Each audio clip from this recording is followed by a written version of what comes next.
तो आप लोग जल्दी जल्दी इस वीडियो से जुड़ जाइए, क्योंकि आज हम आपके लिए बहुत ही अच्छा जियोग्राफी से अच्छे कॉन्सेप्ट के साथ मोस्ट इम्पोर्टेंट जो प्राकृतिक संसाधन है, उस प्राकृतिक संसाधन से रिलेटेड, प्राकृतिक आपदा से रिलेटेड क्वेश्चन लेके आए, वो भी पॉइंट के साथ। तो चलिए, सबसे पहले यदि आप हमारा यह वीडियो देख रहे हैं तो एक लाइक, एक कमेंट और एक दोस्तों में शेयर जरूर कर दें। यदि आप नए हैं, यदि हमारी वीडियो आप तक पहुंच रही है और आप देख रहे हैं तो इसको सब्सक्राइब जरूर कर लीजिएगा, ठीक है ना। तो आज का हमारा जो कंसेप्ट होगा वह प्राकृतिक आपदा से रहेगा, और प्राकृतिक आपदा के अंतर्गत जैसे कि भूकंप आते हैं, सुनामी आते हैं, चक्रवात आते हैं, इन सब के बारे में क्या करना है, देखना है। चलिए, और यह देखने के बाद आपके अंदर वह फीलिंग आएगा, मतलब आप अगर पढ़ रहे होंगे, स्टडी कर रहे होंगे, तो आपको लगेगा से हाँ हमने कुछ जाना है इतने अच्छे कॉन्सेप्ट के साथ। तो सबसे पहले हमको देखना ये है कि ये रहा आपका प्राकृतिक आपदा से रिलेटेड मोस्ट इंपोर्टेंट टॉपिक। जैसे कि पहला नंबर भूकंप की बात कर रहे हैं। क्या?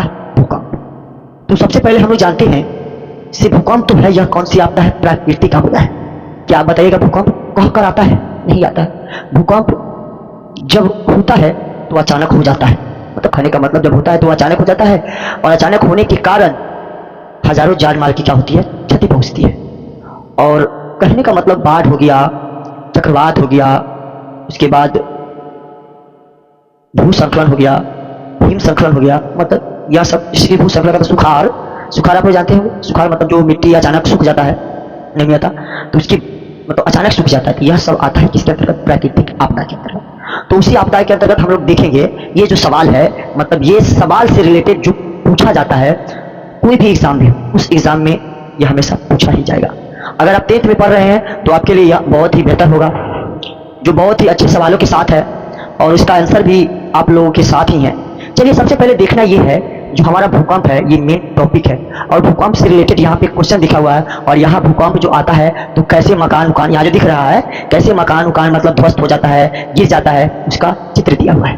यहाँ देख सकते हैं, ये आपका चित्र दिया हुआ है। तो चलिए, सबसे पहले हम लोग देखेंगे भूकंप का अध्ययन करना क्या कहलाता है, या भूकंप को किस नाम से जाना जाता है। भूकंप को किस नाम से जाना जाता है, फर्स्ट पॉइंट है। तो भूकंप को जो जानने वाला नाम है, जिसको हम लोग क्या बोलते हैं, सिस्मोलॉजी बोलते हैं। क्या बोलते हैं? सिस्मोलॉजी। मतलब भूकंप का जो अध्ययन करने वाला होगा उसको हम लोग क्या बोलेंगे, सिस्मोलॉजी बोलेंगे। चलिए, पॉइंट नंबर फर्स्ट के देख लिए। पॉइंट नंबर सेकंड की बात करेंगे। पॉइंट नंबर सेकंड का भूकंप की तीव्रता को मापने के लिए किसका उपयोग किया जाता है, मतलब भूकंप को तीव्रता को मापने के लिए किसका उपयोग किया जाता है? तो भूकंप को तीव्रता को मापने के लिए रिक्टर स्केल का प्रयोग किया जाता है। किसका प्रयोग किया जाता है? रिक्टर स्केल का प्रयोग किया जाता है। चलिए, अभी आशा करते हैं ये दो क्वेश्चन आप लोगों को पता होगा।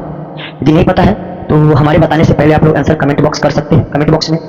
चलिए, उसके बाद कह रहा है जो रिक्टर स्केल का जो आविष्कार है वह किसने किया था, मतलब उसका नाम क्या था, किसने किया था, उसका नाम क्या था, यह क्वेश्चन पूछ रहा है। तो एक रिक्टर स्केल का जो आविष्कारक है उसका नाम है Charles F Richter. Charles F Richter, Charles F Richter नामक वैज्ञानिक था। उसने भूकंप की तीव्रता को मापने वाले यंत्र का खोज किया था, जिसका नाम क्या है, रिक्टर स्केल, ठीक है ना। और यह मतलब जो था उसका पूरा नाम था चार्ल्स एफ रिक्टर, ठीक है ना। उसके बाद देखेंगे अगला पॉइंट, कह रहा है गुजरात का भुज भूकंप किस दिन आया था। मतलब गुजरात में एक जगह है जिसका नाम है भुज, गुजरात में एक जगह जिसका नाम क्या बोले तो भुज। और उस भुज में भूकंप कब आया था? तो उस भुज में जो भूकंप आया था वो आया था 26 जनवरी 2001 को, मतलब आज से 25 वर्ष पहले। आज से 25 वर्ष पहले, मतलब 25 वर्ष भी उसको बोल सकते हैं। चलिए, नेक्स्ट पॉइंट की बात करेंगे। पृथ्वी की सतह पर जो भूकंप का केंद्र होता है उसको किस नाम से जानते हैं। मतलब कहने का मतलब जो पृथ्वी की सतह पर है वह भूकंप का केंद्र होता है, उसको किस नाम से जानते हैं? तो उसका नाम है एपी सेंटर। एपी सेंटर के नाम से भूकंप के केंद्र को जानते हैं, जहां इसका सेंटर होगा। चलिए, उसके बाद नेक्स्ट पॉइंट की बात करेंगे। भूकंप के दौरान सबसे सुरक्षित इमारत कौन हो सकता है? तो भूकंप के दौरान सबसे सुरक्षित इमारत होगा वह क्या होगा, भूकंप रोधी इमारत होगा, जो भूकंप को क्या कर सकता है, बचा सकता है। ऐसे आपको जानना होगा कि जब भूकंप आता है और यह भूकंप आने के क्रम में क्या करना चाहिए।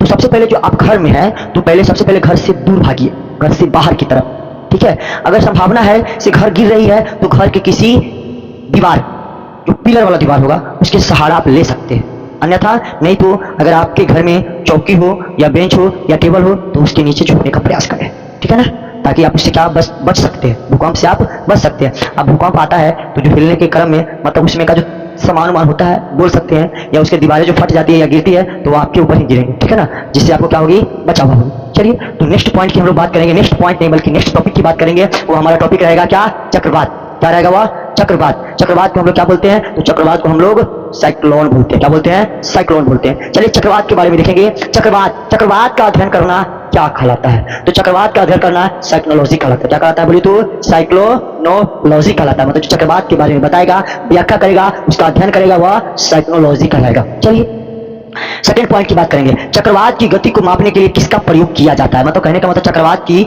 गति जो होती है ना, रफ्तार, उसको मापने के लिए किसका प्रयोग, किस यंत्र का प्रयोग किया जाता है, तो वह यंत्र है सैफिर एस्टिम्पेशन पैमाना। मतलब सैफिर मतलब सिम्पसन पैमाना, ठीक है ना, तो याद रखना होगा आपको।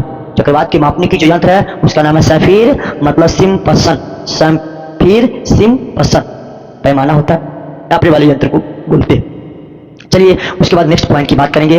अमेरिका में जो चक्रवात आया था उसको किस नाम से जानते हैं, तो अमेरिका में चक्रवात आया था उसको हरिकेन के नाम से जानते हैं। जो अमेरिका का चक्रवात का नाम है उसका नाम क्या है, हरिकेन है। क्या है बोले तो हरिकेन। चलिए उसके अगले पॉइंट की बात करेंगे। जापान में चक्रवात का नाम है उसको क्या बोलते हैं, तो उसको टाडफून बोलते हैं। क्या बोलते हैं, तो उसको हम क्या बोलते हैं, टाडफून। क्या बोलते हैं उसका, टाडफून। जापान में जो मतलब चक्रवात का है उसका नाम क्या है, टाडफून। चलिए उसका नेक्स्ट पॉइंट की बात करेंगे। अब पूछेगा भयंकर चक्रवात कब आया था, भारत में भयंकर चक्रवात कब आया था, तो भारत में भयंकर चक्रवात 2019 में आया था। भारत में भयंकर चक्रवात कब आया था, 2019 में। आई होप, आशा करते हैं कि आप लोग को अच्छे से समझ में आ रहा होगा। चलिए हम लोग नेक्स्ट पॉइंट की बात करेंगे। चक्रवात से सबसे ज्यादा प्रभावित राज्य कौन सा होता है, मतलब कहने का मतलब चक्रवात की स्थिति में सबसे ज्यादा भारत की सबसे ज्यादा प्रभावित ऐसा कौन सा राज्य है जो क्षतिग्रस्त होता है, तो है आंध्र प्रदेश। क्या नाम बोले उसका, आंध्र प्रदेश राज्य ऐसा है जो ज्यादा क्षतिग्रस्त होता है चक्रवात से।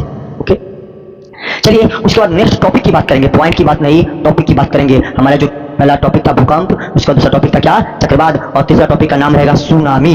सुनामी, सुनामी का नाम सुनकर आप भी सुन मत हो जाइएगा, ठीक है ना। चलिए तो सुनामी को हम लोग देखेंगे, सुनामी के बारे में जानेंगे। सुनामी क्या है, पहले सुनामी का अर्थ क्या होता है, तो सुनामी का अर्थ होता है बंदरगाह की लहर। सुनामी कहाँ आता है, तो सुनामी समुद्र में आता है। किसके साथ आता है, तो लहर के साथ आता है, तो इसीलिए इसको बोला गया बंदरगाह की लहर। सुनामी का अर्थ भी होता है बंदरगाह की लहर, समझ गए।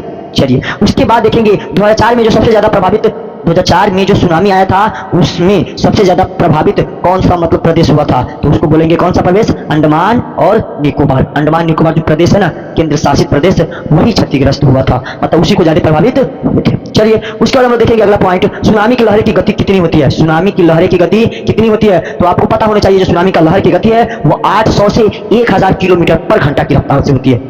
800 से 1000 किलोमीटर पर घंटा की रफ्तार से सुनामी की लहर की क्या होती है, गति होती है। इतनी रफ्तार से वो क्या करती है, गमन करती है।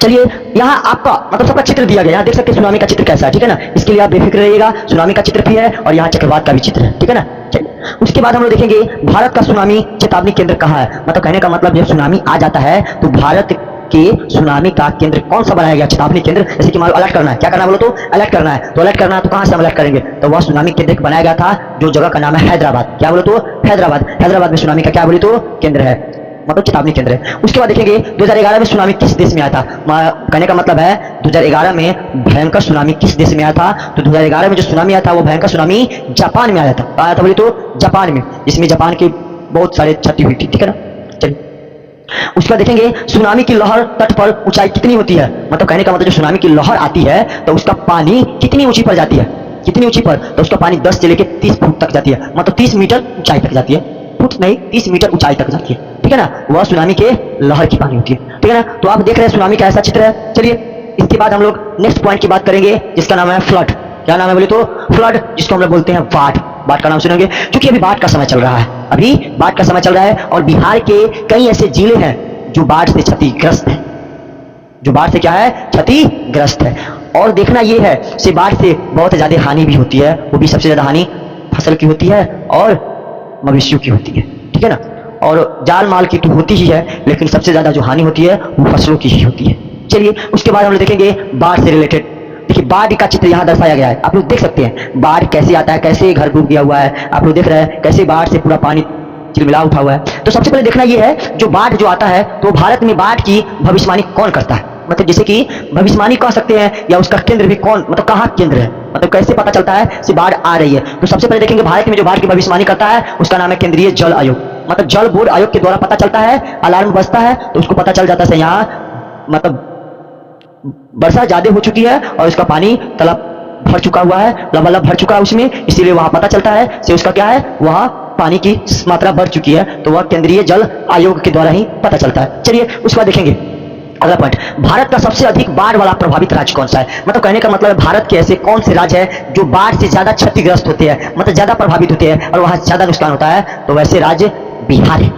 बिहार के बहुत ऐसे जिले हैं जो बाढ़ से ज्यादा क्षतिग्रस्त होते हैं, ठीक है ना। तो बिहार में ज्यादा बाढ़ आती है, और बाढ़ किस नदी के द्वारा आती है, बिहार में जो बाढ़ है वह किस नदी के द्वारा आती है, तो बिहार में जो बाढ़ है वह कोसी नदी के माध्यम से ही आती है। आप लोगों को जानना होगा कि कोसी नदी है वह कहां से निकल कर आती है, तो नेक्स्ट वीडियो में इसकी हम चर्चा करेंगे। हम पहले बाढ़ से रिलेटेड पॉइंट पर चलते हैं। उसके बाद देखेंगे, कह रहा है असम में बाढ़ का मुख्य कारण क्या है, मतलब कहने का मतलब असम में जो बाढ़ आता है वह कौन सा नदी है जिसके कारण बाढ़ आता है, तो वह ब्रह्मपुत्र नदी।